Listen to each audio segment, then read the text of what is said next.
Fala, me ajuda a perceber os meus pecados. Me ajuda, inclusive, a conhecer os pecados ocultos, igual está escrito lá no Salmo 19. Lá no Salmo 19, está escrito assim no versículo 13. Quem pode discernir os próprios erros? Purifica-me das faltas escondidas. Às vezes a gente não tem consciência nem que está errando, nem que está pecando. Então a gente precisa pedir a Ele. Então a oração, ela é uma arma das mais poderosas que nós temos na mão. Para falar, Senhor, como é que eu vou adquirir a virtude da paciência, se isso não for uma graça, não for um dom doado? Obrigada. Vamos conversar um pouco, sobre a nossa caminhada espiritual, Santo Agostinho, ele tem uma comparação, duas que eu vou comentar aqui, que ele coloca, maravilhosa. Ele diz que nós fomos feitos, o projeto de Deus para cada um de nós é algo tão grande, que nós não conseguimos ter dimensão, porque o nosso coração é muito estreito. Então é preciso alargar o nosso coração, para que a gente possa compreender o tamanho daquilo que Deus quer para cada um de nós. Nós não temos consciência do que significa o projeto de Deus para a nossa vida. E numa outra comparação, ele diz que quando Deus quer te dar mel, encher você de mel. O mel é o símbolo da ternura e da bondade de Deus. Então Ele quer te encher de mel. Mas dentro de nós tem só vinagre. Azedos que somos, irritados que somos. Então nós precisamos tirar o vinagre, lavar, para tirar o sabor, e permitir que se dilate em nós o nosso coração, que é esse vaso que Ele quer encher, para que caiba o mel. Como é que a gente pode fazer isso? Há um caminho que a gente pode viver isso. Porque quando a gente começa a nossa consciência espiritual, a gente procede igual criança. Sabe quando criança dá uma semente de alguma coisa para ela plantar? Então ela corre, planta, faz tudo que a mãe orienta, ou o pai orienta, planta, e no dia seguinte ela levanta e vem correndo para ver se já nasceu, Inclusive já deu fruto, flor. Aí chora quando vê o que aconteceu, nada. É a nossa vida espiritual. Nós temos pressa e achamos que na nossa vida espiritual ele é um caminho de mágica. Não é um caminho de mágica. É um caminho de investimento. É um caminho de muita luta pessoal. É um caminho de trabalho conosco. Porque senão a gente não consegue sair do lugar. Então quando nós ouvimos no Evangelho de domingo, aquele jovem que veio correndo atrás de Jesus e fala com ele, mestre, o que eu faço para conseguir a vida eterna? É tudo que a gente deseja. Porque os mandamentos eu já sei todos, já cumpro. Mas imagina, para nós que estamos no caminho, viver os mandamentos é o óbvio, não é? Não é? É igual hoje quando uma pessoa passa mal do coração, a gente faz só o eletro, não é óbvio? Só que o eletro acrescenta quase nada. É igual quando uma criança tem uma doença genética, a gente faz o cariótipo, é quase nada. De tantas outras coisas que tem para serem feitas. É a mesma coisa na nossa vida espiritual. Os 10 mandamentos já parece que é uma coisa óbvia, que não só conhecemos, mas a gente cumpre. Não é não? Não é? Então, o que mais, Senhor? Como é que eu posso dilatar meu coração? Como é que eu posso trabalhar tudo isso? E é tão interessante que naquele livro, O Diálogo, Catarina de Siena, lembra? Vocês já leram? Algum de vocês que já leu? Já leu? Folheou? Ninguém leu. Catarina de Siena é a segunda doutora da igreja. A primeira, Teresa de Ávila. A segunda, Catarina. E Deus Pai fala com ela assim, Catarina, você precisa me fazer 3 pedidos. É luta que eu vou falar agora. Só podia vir de um pai, Só podia vir do pai. Então você me peça, Catarina, um coração que seja inflamado pela caridade. E a caridade, ela é alimentada, sustentada pela paciência e humildade. Se você não tiver uma das duas, então você não tem nada. Esse é só o primeiro pedido. Então vocês imaginem que para a gente cultivar as virtudes da paciência, da humildade, há um trabalho conosco. Há um trabalho pessoal do autoconhecimento. Porque eu preciso entender como é que eu estou azeda, como é que eu estou irritada, como é que eu estou nervosa, como é que a minha paciência é -1, a tolerância é menos que 0. Então se eu percebo isso em mim, eu preciso ir primeiro confessar. Para que Deus possa me lavar do vinagre e me encher do mel. Então se eu percebo que eu estou ficando muito irritada, muito nervosa, muito brava, vamos procurar um padre e confessar. Porque não está normal, tá? Não, semana passada eu falei com vocês. A gente precisa, antes de fazer, a gente precisa ser. E o nosso grande desafio é ser filho de Deus. É o grande desafio. Então, o filho de Deus combina com ser irritado, mal-humorado, nervoso. Mas imagina, é muita luta pessoal, porque a gente carrega as questões do pecado original. Então, é igual a criança que já acha que já está tudo pronto o fruto. Não, tem um trabalho constante em mim que eu preciso fazer. E esse trabalho constante é a oração. A única coisa capaz de dilatar o nosso coração é a oração. Então eu preciso pedir a Ele a graça de me ver. Fala, me ajuda a perceber os meus pecados. Me ajuda, inclusive, a conhecer os pecados ocultos, igual está escrito lá no Salmo 19. Lá no Salmo 19 está escrito assim no versículo 13. Quem pode discernir os próprios erros? Purifica-me das faltas escondidas. Às vezes a gente não tem consciência nem que está errando, nem que está pecando. Então a gente precisa pedir a Ele. Então a oração, ela é uma arma das mais poderosas que nós temos na mão. Para falar, Senhor, como é que eu vou adquirir a virtude da paciência, se isso não for uma graça, não for um dom doado? Como que eu vou adquirir? Como é que eu vou adquirir a consciência da humildade? Humildade é a consciência que eu sou um pó, que eu sou criatura e Ele é o Criador. Que tudo que eu não consigo nada se não for a graça de Deus na minha vida. Eu posso entender aonde eu estou do ponto de vista espiritual, mas entender que para me crescer, eu preciso da graça de Deus. Nada sem a graça dele. A criança, para entender que a plantinha, para crescer ali, a semente crescer, virar uma árvore, ela precisa de muita coisa. Não tem mágica. Então eu preciso entender que eu preciso ter um querer, que eu preciso ter a consciência, que eu preciso buscar, né? Porque Deus nos criou para nos encher dele. Então Ele coloca em nós um desejo de sempre procurar por Ele. E aonde que Deus nos chama sempre? A rezar. Ele coloca em nós uma saudade dele. E a oração é a forma que a gente tem de falar com Deus. Quando ninguém mais quiser te escutar, quem te escuta? Deus. Então é pela oração. Quando você estiver vivendo uma situação que não tem mais saída do ponto de vista humano, quem te escuta e quem pode resolver? Deus. Quando você estiver numa solidão, se sentindo péssima, sem ninguém mais, quem está com você? Deus. Então nós temos que estreitar esse laço. Nós temos que aprender com...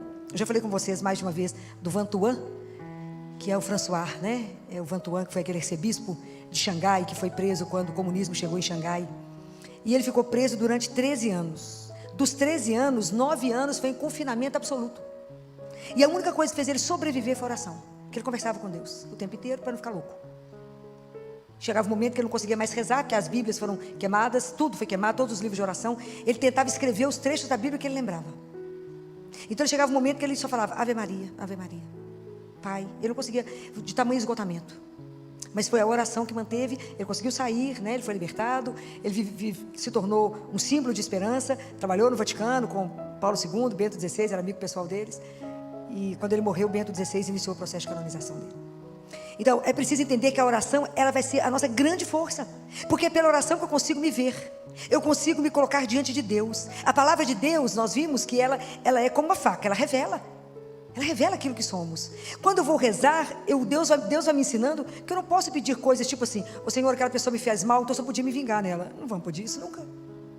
Você nunca vai começar a pedir a Deus coisas supérfluas. Nunca. Você vai começar a pedir o Espírito Santo para que Ele te ajude. Você vai começar a tomar consciência e começar a pedir pelas virtudes. Fala, Senhor, me dá fortaleza. Senhor, me dá temperança. Senhor, me dá paciência. Senhor, me ajuda a perseverar. Porque nós não vamos fazer nenhum caminho espiritual sem perseverar. Não há mágica. Eu tenho que rezar todos os dias. Então eu preciso pedir a Deus a graça da constância. Me ajuda a rezar todos os dias. Me dê o desejo de procurar pelo Senhor todos os dias. A permanecer em Deus, porque está escrito que se aquele que permanece em mim, eu nele, e esse dá muito fruto, porque sem mim, nada. Então a gente precisa pedindo essas coisas a Deus. A gente vai pedindo a Ele, me ajuda a me ver, me ajuda a reconhecer os meus erros, me ajuda a acertar o caminho, me ajuda a ver a vaidade, o orgulho, a prepotência, me ajuda a reconhecer isso em mim. Eu quero ser cheia mesmo do mel de Deus, então me tira esse azedume do vinagre, me ajuda. Eu preciso revelar um Deus que é meu Pai. Eu preciso convidar outras pessoas para viver a mesma coisa. Então pedir a Deus que nos inflame nesse coração. Me dê um coração inflamado, meu Pai, pela caridade, nutrido pela humildade e pela paciência. Uns com os outros, ter paciência que até comigo mesmo no caminho, saber que eu não sou aquilo que eu imaginava. Saber que eu não tenho as virtudes como eu gostaria, que eu não desempenho as coisas como eu gostaria, que eu não faço o bem que eu deveria fazer, mas faço o mal que eu não gostaria. Me ajuda a entender a miséria, a fraqueza, mas me dê constância e me dê a graça, porque na medida que eu vou me colocando diante do Senhor, pela oração, meu coração vai sendo transformado, dilatado, até que eu possa compreender todo esse processo. E Deus é tão doce que Ele não pede nada antes que a gente tenha maturidade. Porque o segundo pedido, a segunda coisa que Ele sugere a Catarina é, primeiro esse coração da caridade, né? Inflamado de amor, né? Poder amar a Deus, amar aos outros, né? Ele fala, eu te dou o próximo para que você possa amá-lo, já que você não pode fazer isso por mim, faça pelo seu irmão. Olha que luta. A segunda coisa, Ele diz, peça um coração que você submeta, né? Você passe a desejar a minha vontade, a sua vontade se submeta à minha. Nós cantamos que agora é mesmo, que a vontade de Deus é perfeita, é soberana, mas o tanto que isso é difícil. Assim, eu só tenho certeza que tem que fazer a sua mesmo. Tem certeza? Quando Ele fala não, então eu falo, já falei isso com vocês aqui outras vezes, que a gente até é capaz, e muitos de nós já sabemos dar a mão para Deus. Fala, se o Senhor me der a mão, eu não tenho medo. Dar a mão, acho que a grande maioria que dá conta. Mas será que a gente dá conta de dar a mão para Ele e fechar os olhos? Não é que é, filão? Fecha os olhos, dá a mão para Ele. E deixa Ele te guiar onde Ele quiser. De vez em quando nós vamos abrir um olho no meio do caminho e falar, será que Ele está levando para que lado? Porque a nossa confiança nele é mais ou menos. Estou falando mentira? Não. Está vendo como é que é um caminho que a gente tem que purificar? Está vendo como é que é um caminho que a gente precisa investir? Como é que a nossa vida interior é algo que a gente precisa de verdade levar a sério? Mas Jesus, eu confio no Senhor mais ou menos. O Senhor perdoa, mas é mais ou menos. Eu tenho que ser verdadeiro, porque eu não confio de tudo. Eu não confio falando assim, mas será que Ele me escutou nessa oração? Será que Ele vai dar realmente aquilo que é certo para mim? Será? A nossa confiança é pequenininha, né? Já falei, nós às vezes precisamos de muitas provas. Às vezes nós precisamos ainda dos milagres. Falei isso outro dia. Junto de Jesus tinha 3 grupos que caminhavam com Ele. A multidão, os fariseus e os discípulos. Os discípulos se comprometiam.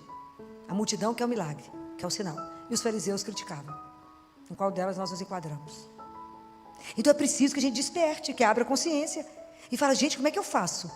Porque se realmente só Deus é bom, só Ele é bom. Jesus falou isso, Ele é bom, porque Ele nos criou. Ele criou o mundo para nós. Só você parar e olhar tudo que Ele fez para nós. É encantador. Cada vez que você olha uma coisa, você fala, nó, que criatividade. Que espetáculo que Ele fez isso. Só Ele poderia nos ter dado Jesus. Tem coisa mais doce na nossa vida que Jesus. Só Ele está sempre atento a tudo. Só Ele pode nos amar como Ele ama. Só Ele pode cuidar de nós como Ele cuida. Por causa da bondade dEle. E a gente ainda fica duvidando, fala, será que me ama assim mesmo? Será que é assim mesmo? É assim, eu digo. Aliás, é muito mais do que isso. Fora o que Ele criou para nós que a gente ainda não viu. Os olhos não viram, o ouvido não viu. Nenhuma mente é capaz de pensar aquilo que Ele criou para aqueles que o amam. É muita coisa. Então, por isso, nosso coração precisa ser dilatado. E aprender. Mas até a gente aprender a fazer a vontade dEle, eu já falei com vocês, vou sugerir aquilo que Ele ensinou também. Na hora que falar, seja feita a vossa vontade, curve a sua cabeça. Aprenda a entregar as pequenas coisas para Ele. Fala, Jesus, eu queria isso, mas se o Senhor não quiser, seja feita a vossa vontade. Aprenda a entender isso. Aprenda a se entregar, aprenda a confiar. Eu fico pensando que quando a gente estava lá na Santa Casa, numa luta para conseguir 10 salas para montar o autismo, o ambulatório de autismo, que a Santa Casa vai entregar agora na entrada do ano um presente para a sociedade encantador, encantador. A Santa Casa está abrindo um serviço de atendimento exclusivo para o SUS, né, para as crianças carentes de autismo, de altíssimo nível, é de chorar de emoção. Nós vamos inaugurar isso em breve, né? E esse projeto ele só vai existir, primeiro, porque a direção da Santa Casa abraçou o projeto. O provedor, com toda a superintendência, abraçaram. E segundo, porque o senador Rodrigo Pacheco bancou em dinheiro. Senão, não teríamos isso. E isso vai ser algo espetacular. Vai ser da gente chorar. Nesses dias eu brincava com o provedor. Ele estava vendo lá a gente terminando as reuniões e falou, essa inauguração, falei, vai rolar lágrimas, senador, o provedor. Vai ter, o que vai ter nessa inauguração? Eu falei, muitas lágrimas, porque é um projeto de chorar. Projeto encantador, trazendo as pessoas que irão trabalhar, desde os psiquiatras, os neurologistas, a turma que vai trabalhar de psicólogo. Tem inclusive um psicólogo que é autista. Terapia ocupacional e as coisas que estarão lá. Esse projeto é encantador, porque ele vai cuidar da criança até 18 anos, quando ela vai ficar inserida no mercado, vai ter diagnóstico, tratamento, inserida no mercado. Enquanto as crianças estiverem tratando, os pais serão acolhidos e cuidados. E as prefeituras do interior que quiserem mandar as equipes de saúde serão treinadas de forma gratuita. Então é algo espetacular, que a Santa Casa vai entregar, está em obra. E aí eu numa luta com 10 salas, rezando, diante do Santíssimo, Jesus, só está vendo a situação da criança pobre, Jesus. Só vê criança pobre, Jesus, me ajuda, abre as portas, né? Eu na luta por 10 salas, Jesus deu um prédio. Tudo que Ele dá é sempre maior, né? Sempre assim. A gente nunca podia imaginar, ia um prédio, o senador falava, filó, vocês precisam de ter algo da própria Santa Casa. E aí tinha um prédio mesmo, ali, ó, que vocês passaram diante de São Lucas, do outro lado, tem Araújo e tem a Pacheco, é um prédio em cima da Pacheco que estava fechado. Lá será inteiro do autismo das crianças do SUS. É de chorar. O dia que inaugurar, vocês vão ver que tecnologia, que tudo, assim, que orgulho a gente poder entregar isso, a Santa Casa poder entregar isso para a sociedade mineira, né? Assim, é de chorar. Então eu pensando em 10 salas, tinha um prédio, né? Ele falava, Filó, presta atenção, não vai ter as salas, porque tudo fechou para as salas, porque vai ser o prédio. É sempre muito mais. Então, pedir a Ele esse coração que se abandona na vontade dele. Não vai ser essa coisa pequenininha, vai ser uma coisa grande. Porque tudo, sempre que vocês contarem com o menino Jesus, vocês verão que tudo do menino Jesus é na abundância. Então não é pequenininho não é 10 salas não, minha filha, eu vou te dar um prédio inteiro. E o terceiro pedido que Deus Pai fala para Catarina, esse é o mais difícil, é o que Jesus fala para o jovem. Esse jovem que não tem nome, né? Por isso é cada um de nós, né? É cada um de nós que chega diante dele e que eu fico pensando no olhar dele de doçura, pensando, tadinha, ainda está na infância mesmo, né? Está lá na infância espiritual, caminhou nada. E ele fala com ele, só uma coisa te falta, vende suas coisas. Jesus está mandando você ficar pobre de marredeci? Não. Use tudo que você tem, permita ter, se Deus te abasteceu, te deu muita riqueza, use a favor daqueles que não têm. Faça o bem, faça. Não, as coisas nos pertencem, é sua, o bem, a sua riqueza não pode te possuir, é você que a possui, é diferente. A nossa força, a nossa segurança não está nos bens que temos, mas no grande tesouro que nós temos na vida, que é Jesus. Esse é o grande tesouro, quem tem ele tem tudo. E aí ele fala, Deus Pai fala para Catarina, Catarina, peça um coração, agora segura, essa é dura, livre de todo apego emocional e material, que seu único apego seja a mim, Senhor teu Deus. Simples, né? Fácil. Isso que eu falei com vocês. O livro da Catarina, você lê e medita um ano, uma frase, você medita um ano, porque foi diretamente Deus Pai ensinando. Mas a gente precisa pedir a graça. Fala, Senhor, me dá a graça. Esse desapego não significa não amar ninguém mais não, gente. Claro que a gente continua aqui nas relações de amor, mas saber que Ele é o nosso amor maior, que Ele é o Senhor, ter a consciência que se eu tenho Ele, eu tenho tudo, que Ele é o nosso tesouro, que quando faltar tudo na nossa vida, e às vezes a gente tem um problema financeiro, e perder financeiramente, perder a saúde, perder a beleza, estiver numa cama, quem fica com você? Deus, e somente Ele. Porque Ele nunca vai nos abandonar, porque o amor que Ele tem por nós é algo impressionante. E descobrir isso é descobrir o maior tesouro que nós temos na vida. A maior riqueza que nós temos na vida é Jesus. Deve ter uma semana eu tive a oportunidade de ter uma conversa, que é um presente, né? Deus me dá uns presentes que é assim. 2 pessoas da Santa Casa presenciaram essa conversa e ficaram emocionados e choraram. Porque era uma freira que queria conversar comigo, que não era de Minas Gerais, do estado do Espírito Santo, 53 anos, em fase terminal de câncer. E ela, vocês tinham que ver a carinha, eu fui conversar com ela, liguei para ela de vídeo, para conhecê-la. Porque a médica que cuida dela, me achou. Ela está com diagnóstico terminal, está internada. Ela sempre foi missionária, então ela, como diz ela comigo, doutora, ela é muito calminha, eu sempre vivi da providência. Então tudo que eu ganhei, eu guardei. Então, doutora, como eu estou... Eles falaram que eu só tenho de 1 semana a 30 dias. Mas eu falei com eles que 30 dias é muito tempo, doutora. Quantos de nós vão falar isso? Reza, Filó, para me ficar mais tempo. É muito tempo, doutor. Hoje eu estou pronta. Então eu comecei a entregar minhas coisas. Imagina que ela tinha uma correntinha para um tercinho para o outro, né? Comecei a distribuir minhas coisas, doutor, porque eu não preciso de nada. Mas eu falei assim com Jesus, Jesus, eu sei que eu devo ter um dinheirinho guardado, que deve ser assim uma gotinha, porque eu nunca usei nada, Jesus. Mas, Jesus, eu quero que o senhor ache a doutora Filó para mim, lá no Espírito Santo. Porque o dinheiro que eu tenho é para os meninos dela. Só tem que achá-la para mim. Achou ou não achou? Achou. Não é espetacular? Eu acho espetacular essas coisas. E aí nós duas conversando sobre morte. Você imagina que espetáculo foi essa conversa. O povo chorava. Sobre a ida, né? Sobre a ida. Está quase indo. Ela já viu Jesus no quarto 2 vezes, já confessou com ele. Ela é muito interessante. Ô doutor, eu acordei hoje, estou tão branquinho. Falei, fui. Aí encostei em mim, ainda tinha corpo. Falei, ainda estou aqui. É igual a gente, igualzinho, certamente igual, né? E aí ela falou, doutora, eu juntei, mas é uma gotinha só. Mas essa gotinha é para os meninos da senhora. R$83.500. Falei com ela, essa gotinha vai virar uma gotona. Porque é na bênção de Deus. Falei com ela, nós vamos reformar o CT infantil. Primeiro, o CT dos recém-nascidos. E tanto que eu mandei para você a conta só dos recém-nascidos. Essa conta, que está aí com o símbolo da Santa Casa, é só para os recém-nascidos. Nós temos que acabar de juntar o dinheiro. O Ministério Público já nos ajudou, com o dinheiro das multas, olha que bacana. E reverte numa coisa bacana, ó. E junta a sua, e vamos juntando, e nós vamos chegar lá. E aí eu falei, lá vai salvar muita criança, é muito bebê que vai ser salvo. E aí falou, pois é, doutor, mas é pouquinho. Eu falei, é nada, é muito dinheiro que vem com a bênção. Vai multiplicar, isso aí vai multiplicar, não tenho dúvida. E você vê, a conversa, a tranquilidade dela do ir, né? Do desapego a tudo, tudo entregue. E conversando sobre a vida, sobre o ir. sobre ficar com Ele, sobre estar com Ele. Alegria de poder voltar para casa. Alegria de saber que alguém te espera. Ó, que paz. Rindo, parecia que estava indo para uma viagem internacional mesmo. Tranquila, o povo apavorado. O povo lá que presenciou a conversa chorando. E ela naquela tranquilidade, pois é, doutor, vamos ver se não demora um mês, que é muito. E é espetacular como é que Deus vai juntando o povo dele. Isso é um testemunho para todos nós. Isso é um testemunho de desapego. Está lá na cama, não está nada agarrado a nada, pedindo mais nada, só entregando. Falou, você quer ficar com isso, quer ficar com aquilo? Com o pouco. O cara falou, só vivi como missionária. Era ela, mais 3 freiras, junto com o sacerdote. O sacerdote morreu, entregou as freiras para uma médica tomar conta. E essa médica conseguiu meu telefone, me ligou, e nós fizemos essa fonte. Isso é espetacular como é que o povo de Deus vai se juntando. Né? E aí, conseguindo trazer para vocês esse testemunho. Hoje, o que nós temos que desapegar? Qual é o laço que eu tenho que soltar para ser de Deus?